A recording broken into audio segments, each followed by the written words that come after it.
Olá, seja muito bem-vindo ao Começo de Conversa, um programa de entrevistas diferente, um bate-papo franco, aberto, sem censura.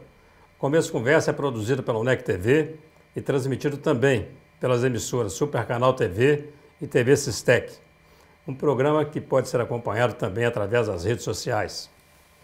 Nos últimos 15 anos, a violência contra a mulher passou a fazer parte do debate público como uma prática que não deve ser tolerada. Neste período aconteceram importantes mudanças na legislação com foco no enfrentamento aos diferentes tipos de crimes contra a mulher, como, por exemplo, a Lei Maria da Penha, a mudança na Lei de Estupro, a Lei do Feminicídio e, mais recentemente, a de importunação sexual. Nossa convidada de hoje atua no enfrentamento à violência contra a mulher em Caratinga, investigando denúncias, orientando mulheres e realizando palestras para adolescentes em escolas. Natural de Conceição de Ipanema, ela é filha de Célio Simão da Costa e Maria do Amparo Rostes Travassos Costa. É bacharel em Direito pela FADileste de Reduto, Minas Gerais, foi estagiária por 2 anos no Ministério Público em Manhuaçu e também na Delegacia de Polícia de lá. Foi professora nos cursos de Administração e Assistência Social da Universidade Estadual de Minas Gerais, a UENG. Está há quase 10 anos à frente da Delegacia Especializada em Atendimento às Mulheres de Caratinga. Ela entende que seu trabalho é uma missão colocada por Deus em sua vida. Logo após o intervalo, você vai saber quem está no Começo de Conversa de hoje. Não sai daí, nós voltamos já já.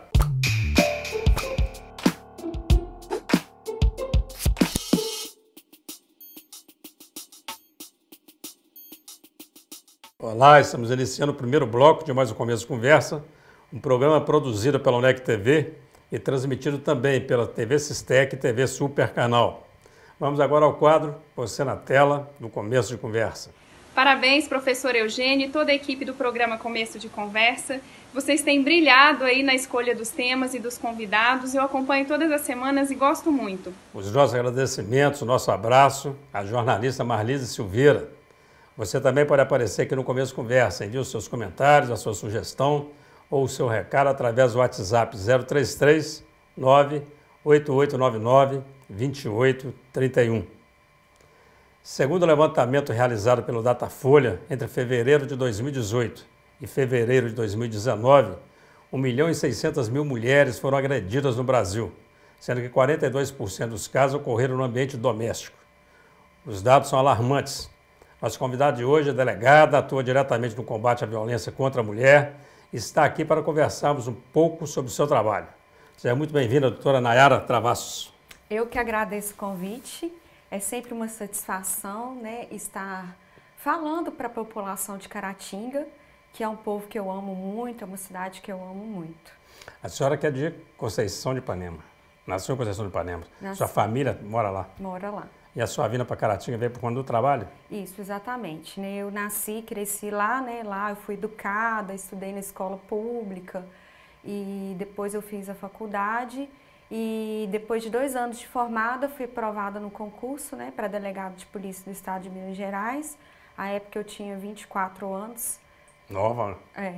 Garota. E aí a minha primeira lotação foi em Caratinga e aqui eu fui ficando e já vou completar 10 anos aqui. Já conhecia Caratinga, não? Já conhecia Caratinga. Gosta de Caratinga? É, porque é na minha região, né, está a pouco mais de 90 quilômetros, né, da minha cidade. Então, assim, eu já conhecia.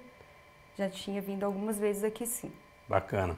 E a escolha por essa carreira de delegada, quer dizer, já tem alguém na família, foi incentivado por alguém? Não existem policiais na minha família, né? A escolha, na verdade, eu falo que eu não escolhi, eu fui escolhida, né? Quando estudante de Direito, eu sempre tive a visão de que eu queria fazer um concurso.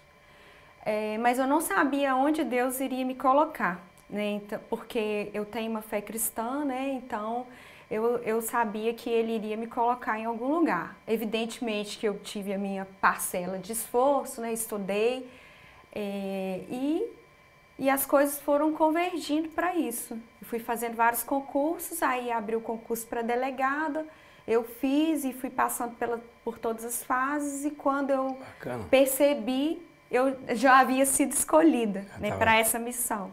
E já para a Delegacia da Mulher, não?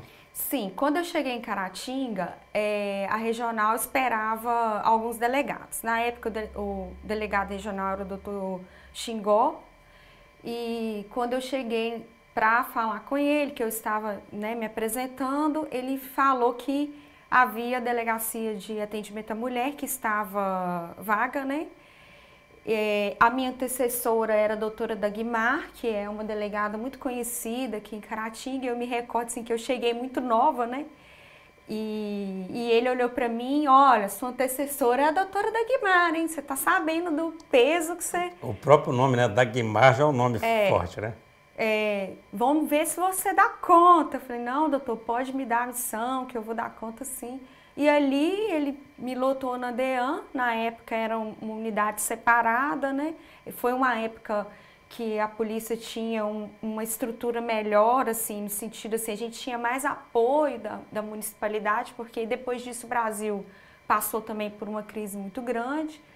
Na época eu tinha 15 funcionários, então nós conseguimos já engatar num trabalho que foi crescendo, né? É interessante. Nós vamos falar hoje aqui sobre violência contra a mulher, sobre o combate à violência que a mulher sofre. E a senhora chegou 10 anos em Caratinga, por exemplo, há 10 anos, é isso? Há 10 anos, com 24 anos, como delegada, num ambiente que quase sempre dominado por homens. Algum tipo de violência psicológica, por exemplo, não? O começo foi muito difícil, porque além de você chegar muito jovem, mulher, né, e para comandar uma equipe de homens, né, na maioria, né? Hoje nós temos mais mulheres aqui. Mas naquela época eu imagino que... era mais difícil. E assim, você sofre um preconceito, né? Essa menina vai mandar em mim, enfim, mas com o tempo você vai se colocando de uma forma mais... vai apresentando seu trabalho e vai criando o respeito da equipe, né? Hoje eu não sofro mais com isso. A população em si também, assim, quando chega, mas é você que é delegado, né? Assim, mas enfim, agora eu já sou mais conhecida, então isso eu não passo mais. A Delegacia da Mulher em Caratinga existe há quanto tempo, doutora? Então, quando eu cheguei, ela havia acabado de ser inaugurada. Então eu acredito que seja aí mais ou menos a mesma... 10, eu vou 11 completar aí, em outubro 10 anos, ela já deve ter completado 10 anos, eu acho que foi em março. É nessa idade mesmo.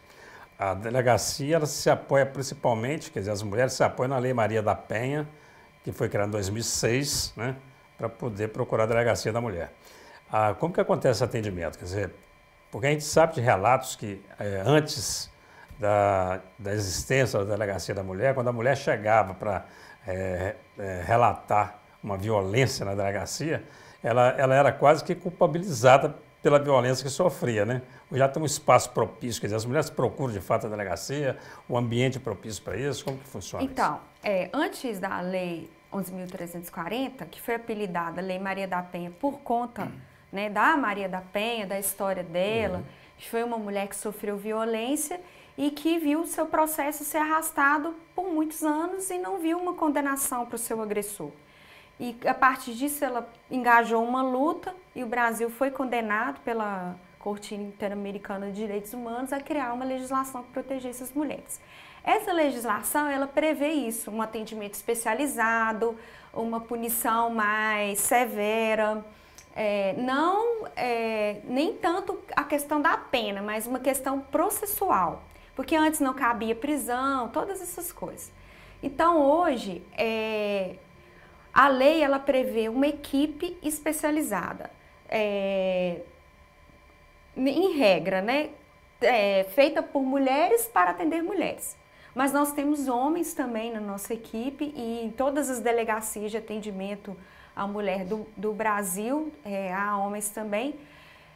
A preferência é que sejam delegadas mulheres pelo fato de ter um acolhimento mais, com um entendimento melhor da situação.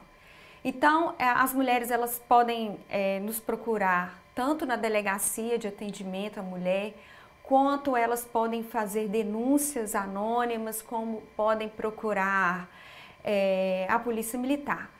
Na delegacia nós procuramos ter um atendimento diferenciado, né, primeiro, é uma delegacia diferente, porque as demais especializadas, elas trabalham muito com investigação.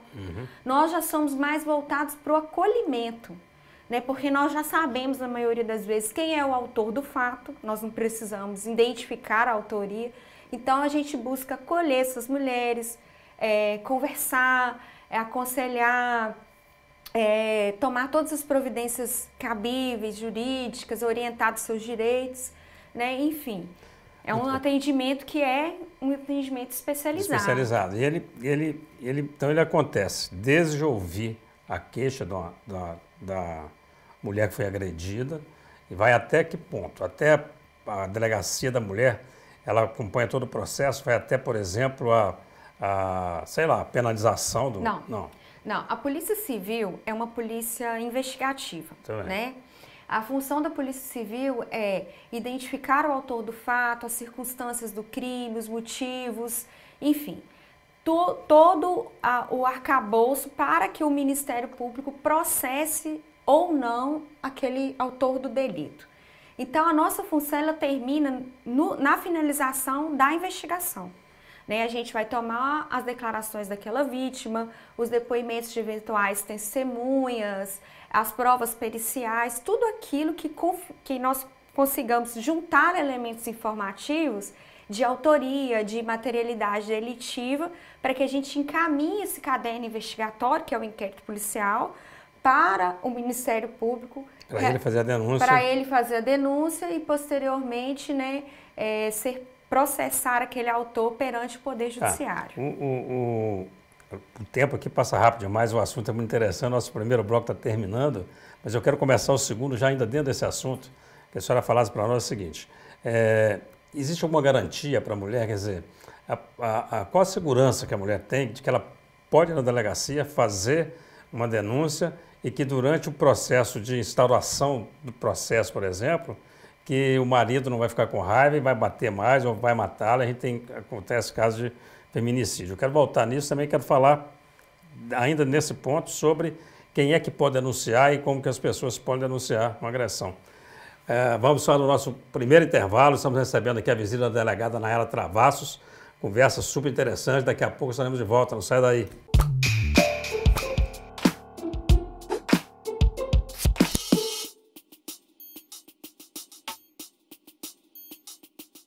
De volta com o Começo de Conversa, hoje recebendo a delegada Nayara Travassos, que atualmente está à frente da delegacia especializada no atendimento à mulher de Caratinga.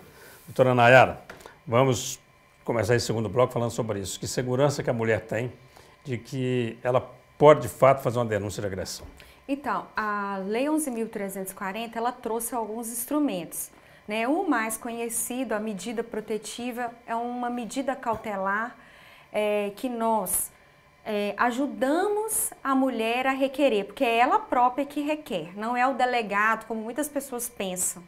Então, ela mesmo assina esse requerimento de algumas medidas privativas de liberdade, semi-liberdade, no caso, para que o juiz decrete com vistas a proteger essa mulher. As mais famosas é o mandado de distanciamento, que esse agressor não possa estar se aproximando dela a determinada distância, né, de acordo com cada juiz, proibição de frequentar determinados locais, como, por exemplo, a igreja que ela frequenta, e tantas outras medidas, né? Por exemplo, se esse autor ele é policial, pode ser suspenso o porte de arma dele, são várias situações. Aí a gente pede isso para o judiciário e o judiciário ele vai determinar. Isso tudo enquanto o processo está no começo. No primeiro dia que ela vai na delegacia, a gente já vai fazer esse pedido.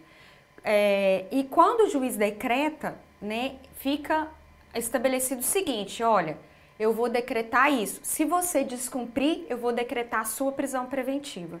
Então, acontece do agressor ele não cumprir a medida, ligar para a vítima, por exemplo. Ameaçando, ou enfim, se não precisa nem ameaçar, se ele ligar, porque está suspensa a comunicação entre os dois, e ele liga, aí é cabível a representação pela prisão preventiva. Muito bem. E a mulher que está com o agressor dentro de casa, então, são casados, ela está sendo agredida e ela fala, não aguento isso mais.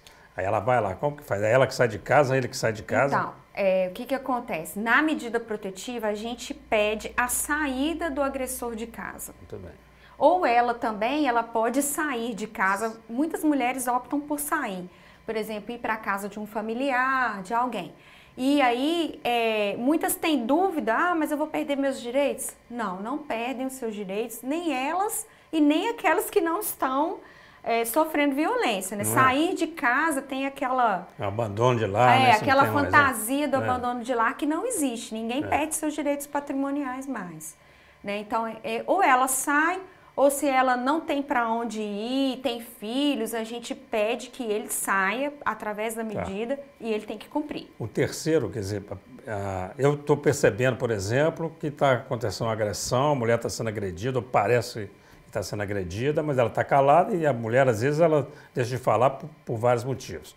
O terceiro, ele pode denunciar? Ele pode, mas com reservas. Por quê? Existem crimes que a gente fala de ação penal privada ou de ação pública condicionada à representação, que são a maioria dos casos de violência doméstica. Injúria, difamação, calúnia, ameaça, dependem da vontade da vítima. Então, não adianta alguém denunciar se aquela vítima não estiver querendo, né, processar aquele autor, representar contra ele. Nos casos em que há lesão corporal, violência sexual, essas coisas, esses crimes que a gente fala de ação pública incondicionada, sim, né, a pessoa fazendo uma denúncia independe da vontade da vítima. Aí a gente tomando conhecimento que ela tem lesões, que ela foi foi com olho roxo, dente quebrado, que ela foi agredida, aí nós podemos tomar providências. Mesmo assim, na prática, o que acontece? Quando a mulher não está convencida de que ela precisa sair desse ciclo de violência, ela, às vezes, chega na delegacia para prestar as declarações, fala que caiu, não admite que foi agredida, embora nós tenhamos outras formas de comprovar, né? Através de testemunhas, enfim. Muito bem. A senhora falou no início aí e já deixou claro que é uma pessoa religiosa, pessoa que tem uma fé muito grande. Se pode falar qual é a sua religião, não? Eu sou evangélica. A senhora é evangélica de qual igreja? Sou da Igreja Nova Vida. Nova Vida. Não é o caso, claro, da Igreja Nova Vida, mas a gente sabe que tem algumas religiões que elas têm um fundamentalismo religioso muito grande. E o fundamentalismo religioso leva, em alguns casos, a mulher, por exemplo, a colocar em prática, literalmente, aquela ideia de que a mulher é submissa ao marido. Então, quem manda é o marido mesmo, o meu papel é ser submissa, e submissa significa, às vezes, até sofrer violência. Exatamente. A senhora encontra casos desse tipo? Sim, eu atendo muitas mulheres evangélicas e é por isso que eu acredito que Deus me colocou ali. Por quê? Quando eu falo de violência doméstica, quando eu falo da minha missão, eu falo o seguinte, que não se trata de ser, evidentemente que eu sou contra o machismo, mas assim, não se trata de ser contra o machismo ou de ser feminista, se trata de amor. E a palavra do Senhor, ela fala muito claramente que os maridos devem amar suas esposas como Cristo amou a igreja. Então, uma mulher que é amada como Cristo ama a sua igreja, ela não sofre violência. Então, muitas pessoas, elas ficam somente naquela obrigação da mulher de submissão. E também interpretam essa submissão de maneira equivocada. Porque ser submisso ao seu marido significa o seguinte, você tem uma missão nessa vida e o seu marido tem uma. A sua missão deve ser submissa, deve ser acoplada à missão do seu marido. Então, assim, os dois devem ter um propósito de vida convergente. Então, é isso que é ser submisso ao seu marido. E... Não seria, por exemplo, se anular a hora nenhuma. Não é se anular. Porque mesmo, vamos entender bem. Imagine Cristo, o amor que ele tem por sua igreja, a forma como Cristo viveu, a forma como Cristo pensou, como ele agiu. Ele jamais subjugaria uma mulher como ele não fez. Ele esteve com as prostitutas, ele esteve nos lugares mais assim. Então, assim, o problema hoje de alguns cristãos é a religiosidade, que nada tem a ver com o sentido, né, de Cristo, no sentido do que o Senhor prega. Doutora, e tem a questão também assim, quando a gente fala de religiosidade, nós estamos falando de fundamentalismo religioso, né? Que tem na igreja evangélica, mas tem na católica também, em algumas pessoas que fazem parte da carismática, por exemplo, e que a mulher entende isso, quer dizer, é submissão total mesmo, é me anular porque quem manda na minha casa é meu marido, é uma coisa esquisita. Eu acho que isso pode, de fato, esse entendimento equivocado acaba por gerar violência. É porque a Bíblia, ela, né, fala-se contra o divórcio. Fala-se em duas exceções, que é no caso, né, de traição e no caso de abandono.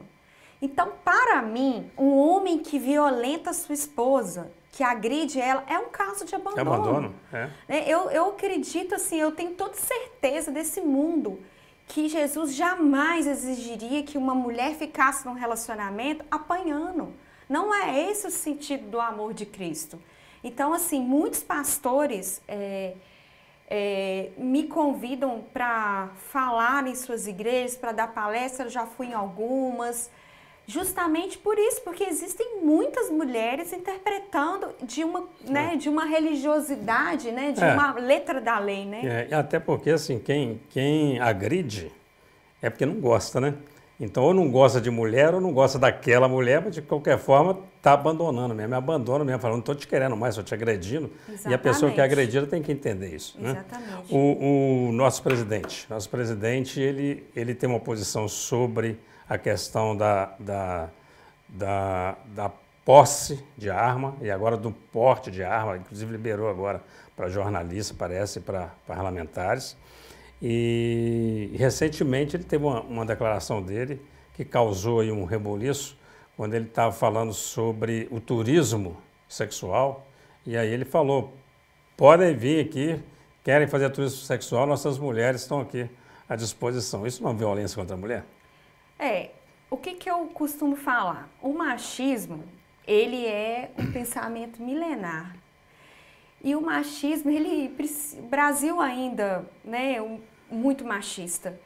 E as pessoas acham que os homens são machistas, mas existem muitas mulheres machistas também. E existem muitos homens que lutam conosco contra o machismo. Então, assim, tudo que é radicalismo, tudo que é demais, para mim, assim, não serve. Passou do limite, já não serve. Eu acho que tudo tem que ser com respeito, com amor. Como eu disse, tudo que eu faço é com muito amor. Então, assim, eu acredito que esses tipos de comentários são comentários machistas, sim. E o machismo é algo que, né, realmente faz mal para a nossa sociedade. É por isso que hoje existem tantas lutas, né, que nós precisamos continuar para evitar, para conseguir que ele acabe um dia. Muito bem. Nós vamos para um rápido intervalo. Infelizmente o tempo corre rápido. Eu quero voltar falando de feminicídio, da lei do feminicídio e da violência contra a mulher na nossa região aqui. Você não sai daí, a conversa com a doutora Nayara Travassos está super interessante. Vamos para mais um rápido intervalo e voltamos já já.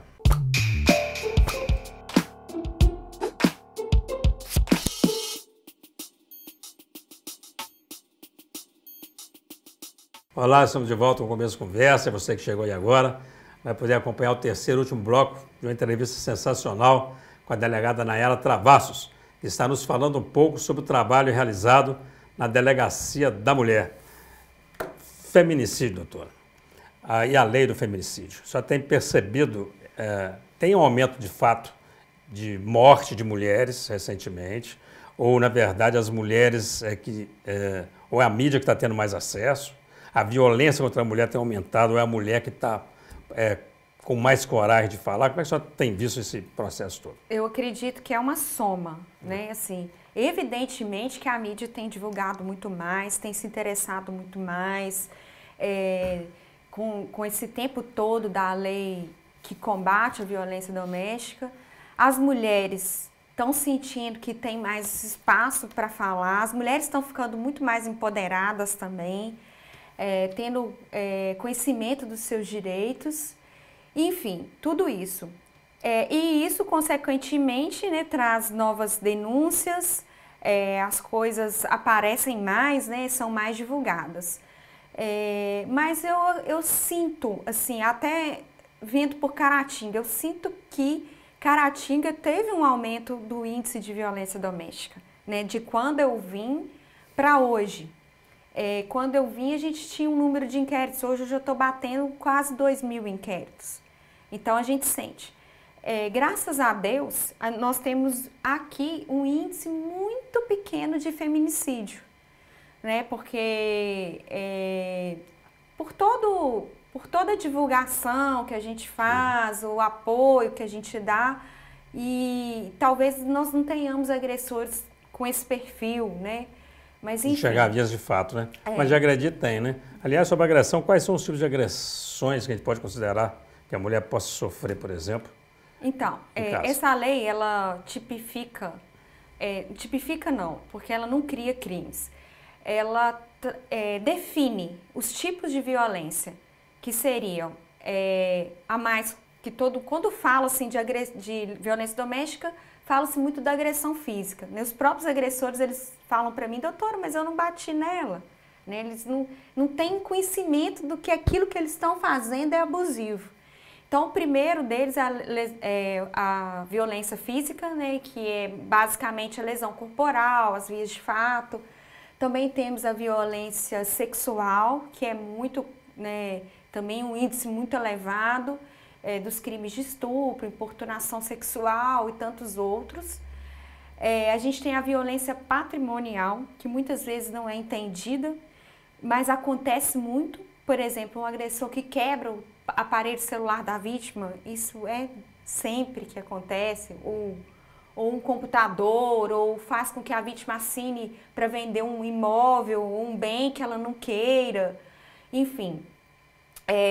Temos a violência moral, que basicamente são os crimes de injúria, calúnia e difamação, né, que ofendem a moral da mulher. E, assim, aquela violência que é quase que imperceptível, que é o ponto de partida, que é a violência psicológica. Todos esses casos de violência, todos esses tipos, a Delegacia da Mulher trata. Sim, todos esses tipos. Então, a mulher, por exemplo, está sendo praticamente obrigada a uma relação sexual, ela pode reclamar na Delegacia da Mulher. Com certeza. Inclusive, a gente orienta muito assim, porque as mulheres não sabem, muitas vezes, que até num relacionamento conjugal, que elas têm que ter uma aceitação para ter uma relação sexual. Então, muitos maridos obrigam as mulheres a terem relação sexual ou determinado ato libidinoso que, às vezes, ela não quer ter. Então, tudo tem que ter a vontade de ambos. Então, tudo que é forçado é considerado violência sexual. Mulher que trabalha fora, homem que trabalha fora, os dois chegam à noite e aí a mulher vira outra empregada. Porque aí ela vai lavar roupa, vai cuidar de menino, vai fazer janta, vai tirar o sapato bonitão, fazer a massagem no pé dele. Isso não é violência? Sim, mas não é algo definido na lei como crime. É o que eu falo. O problema da violência psicológica, do relacionamento abusivo, é esse, que as pessoas, pela nossa cultura machista, elas não percebem que elas estão num relacionamento abusivo e num ciclo de violência iniciando, né? A violência psicológica, ela se inicia quando o agressor, ele começa a, como que eu vou me expressar, a definhar, vamos dizer assim, a autoestima da vítima. Ele vai começar a dizer para ela que ela não é capaz, que ela não é bonita, e assim vai fazendo ela de empregada, ele vai... E até nesse exemplo que eu dei, na hora que a mulher começa a falar para ele assim, eu não vou fazer sozinha, e ele fala, não, você tem que fazer sozinha, é sua obrigação. É sua obrigação, aí nós começamos a ter uma violência. Eu costumo dizer assim, que a obrigação de lavar o prato e o copo é de quem suja. Não é verdade? Né? Não é assim, da pessoa. Então, assim, quando o casal consciente, ele entende que o casal, ele é uma união, né? Que ambos dividem as tarefas, fica mais leve o peso para ambos. E o homem que não ajuda em casa está fora de moda, né? Está fora de moda, tem as obrigações Quando dele. eu vou fazer palestras, eu sempre falo muito com os meninos, né? Porque para os homens também, eu acredito que isso é um peso. O homem não pode chorar, o homem não pode sentir dor, o homem não pode gostar de cozinhar, né? Então, assim, Seja você, tenha sua identidade, você pode ser aquilo que você... Doutora, importunação sexual, o que é isso? Então, a importunação sexual foi um delito criado recentemente, um crime, né, que foi criado recentemente, com vistas a abarcar determinadas situações que estavam acontecendo muito e que não eram previstos na lei como crime. A gente viu na mídia várias situações de mulheres, por exemplo, que estavam no ônibus, né, e foram molestadas sexualmente no sentido de um homem que estava ali próximo. Esbarra, tem uns que têm orgasmo. Tocam as mulheres. Como se pudesse, fosse normal isso. Então não havia uma tipificação. Então foi criado esse crime, né, para poder englobar essas situações que muito incomodam as mulheres. E eu me recordo que, conversando com duas primas minhas, uma é procuradora do estado, a outra é médica, cirurgiã plástica em Belo Horizonte, a gente batendo papo assim, e de repente uma fala assim, nossa, um dia eu estava na ponta de ônibus e aconteceu isso, isso e isso. A outra, nossa, já aconteceu isso comigo dentro do ônibus. Então, assim, é algo muito comum, né? Assim, numa rodinha de 3 primas, 2 já tinham passado por isso. Doutora Nayara, tem 2 questões que eu queria tratar com a senhora, nosso tempo está acabando, mas eu precisava tratar ainda nesse programa. Que é a questão da acessibilidade à delegacia da mulher, de pessoas, por exemplo, dos transgêneros, né? E uma outra questão é os canais de comunicação. Que canal, que telefone, que endereço que a pessoa procura para poder fazer uma denúncia? A senhora pode falar desses 2 assuntos para nós, por favor? Sim. A mulher vítima de violência, ela tem várias formas de denunciar, né? A primeira delas é ligando 190, que é o telefone da Polícia Militar, que é a polícia ostensiva, que é aquela do momento da agressão, que ela vai acionar para que eles possam tentar fazer prisão em flagrante do autor e tudo mais. Também tem o 180, que é o Central de Atendimento à Mulher, que são denúncias que podem ser inclusive anônimas ou não, né, de acordo com o que a pessoa queira fazer. Pode procurar a Delegacia de Atendimento à Mulher, pode ligar 197, que é o telefone da Polícia Civil, e tem outros meios também, né? Eu falo que se trata de algo íntimo. Então, aquela pessoa que está num ciclo de violência, ela pode procurar um líder religioso e pedir ajuda, ela pode procurar alunos de escolas, podem procurar professores, pode procurar o serviço social, qualquer pessoa, um amigo íntimo, alguém que possa ajudá-la, né, a buscar, primeiro, dentro de si, né, a decisão de querer sair daquele relacionamento, sair daquele ciclo, né, para depois buscar o lado jurídico. Né? Mas aquela medida rápida para poder tirar de uma situação de violência, ela tem que buscar logo. Porque existem muitas mulheres que não estão preparadas para tomar essa decisão. Não vou na polícia. Então, procure um assistente social do seu bairro. Né? Outra questão é da delegacia, que é especializada no atendimento à mulher. E aí, algumas questões rapidamente aqui. Casal homossexual feminino. Então, uma mulher se sente violentada ou agredida por outra mulher, ela pode ir para a delegacia. Sim. E o transexual, o transgênero? Então, quando o transexual, ele é aquela pessoa que se afirma mulher e ele passa pela cirurgia, ele tem a documentação e ele é uma mulher, aí ele será protegido. Porque a Lei Maria da Penha, ela é para proteger as mulheres. A vítima é sempre uma mulher. Muito bem. Isso não tem como mudar. Então, se a lei falou que José agora é Maria, Maria vai... Ela será protegida. Ótimo. Muito bem, está entendido. Doutora, muito obrigado por sua presença aqui, foi muito esclarecedora. Só tem 1 minuto e agora para as considerações finais. A senhora vai se dirigir a essa câmera aqui, deixar um recado aí para os telespectadores da UNEC TV, TV Sistec, Super Canal TV e também para os nossos internautas. Eu que agradeço o convite, né? E eu quero falar para todas as mulheres, vocês foram feitas para serem amadas e não aceitem nada menos que isso. Né? Se estiverem sofrendo um ciclo de violência doméstica, procurem ajuda. Né? Existem muitas formas de sair e de restaurar a sua vida. Existe vida após a violência doméstica. Doutora, muito obrigado por sua presença aqui no Começo de Conversa.